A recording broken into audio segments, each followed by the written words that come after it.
کسري طاقتونه لږ څه لانجمن کېدای شي. نو راځو موږ پکې لږ څه نور مثالونه حلو تر څو خبره ډېره راته روښانه شي. راځو دا ځلې وایو چې 25 پر 9 کل په توان د 1 پر 2 دا مساوي کېږي له څه سره. نو په اصل کې موږ دا وایو چې 25 پر 9 مربع جذر مساوي دی له څو سره، یا کوم یو عدد دی چې خپل ځان کې 2 ځلې ضرب شوی، نو 25 پر 9 په لاس راغلی. نو موږ پوهېږو چې د 25 مربع جذر 15 دی او د 9 مربع جذر 3 دی، نو دا مساوي کېږي له 15 پر 3 سره. ځکه چې که چیرې موږ 15 پر 3 ضرب 15 پر 3 ولرو دا مساوي کېږي 15 په 5 کې 25 3 په 3 کې 9. او یا داسې هم ویلی شو که چیرې موږ 15 پر 3 کل مربع ولرو دا مساوي کېږي 15 پر 9 سره. نو د دې مربع جذر به مساوي شي 15 پر 3 سره. راځو خبره لږه نوره پیچلې کړو. دا ځلې وایو چې 1 پر 256 دا راخلو او دا په کم توان پورته کوو، توان کې ورته لیکو منفي 1 پر 4. ویډیو ودروو د دې د حل کولو کوښښ وکړئ.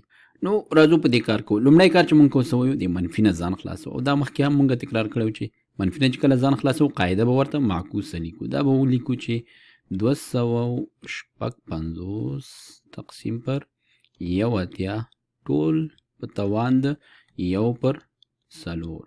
اوس دا څه معنا ورکوي؟ معنا دا چې کوم داسې عدد دی چې 4 ځلې په خپل ځان کې ضرب شي 256 پلاس راکړي، او همدارنګه کوم داسې عدد دی چې 4 ځلې په خپل ځان کې ضرب شي 1 پلاس راکړي. نو د دې ساده کولو یوه طریقه دا ده، د کوم په اړه به چې موږ وروسته د طاقت په خواصو کې ډېرې خبرې وکړو، دا موږ داسې لیکلی شو چې 256 توان د 1 پر 4 تقسیم پر 1 په توان د 1 پر 4. عین کار لکه دلته چې موږ اجرا کړو. 25 پر 9 دا موږ داسې ویلو چې دا مساوي کېږي 15 په توان د 1 پر 2 تقسیم پر 9 په توان د 1 پر 2 چې بیرته نه دا شی لاس راغله. دلته هم موږ همداسې ولیکل. خو اوس دا کوم عدد دی چې 4 ځلې په خپل ځان کې ضرب شوی 1 پر 4 او 256 ترې جوړ شوی. نو دې پیدا کول دومره اسانه ده، خو که چیرې موږ لږ فکر وکړو 14 په 14 کې موږ سره پاتې کېږي 256. نو 14 بیا 4 ضرب 4 دی، نو موږ دلته لیکلی شو چې دا مساوي کېږي 4 په توان د 4 دا مساوي کېږي 4 ضرب 4 ضرب 4 او ضرب 4 مساوي کېږي له 256 سره. نو 4 په توان د 4 یعنی 4 ضرب 4 14 ضرب 4 4 شپېته 4 شپېته ضرب 4 256. نو دا چې دې سره مساوي شو دې ځنه پوهېږو چې 4 به مساوي کېږي 256 په توان د 1 پر 4. اوس راځو 1 په توان د 1 پر 4 ته.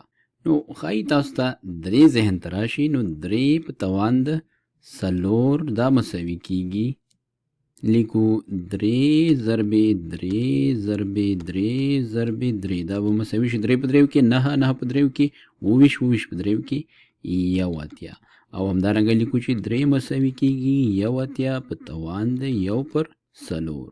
نو صورت کې څه پاتې کېږي 250 په توان د 256 په توان د 1 پر 4 مساوي کېږي له 4 سره، او مخرج کې 1 په توان د 1 پر 4 مساوي کېږي له 3 سره. نو دا مساوي شو 4 پر 3.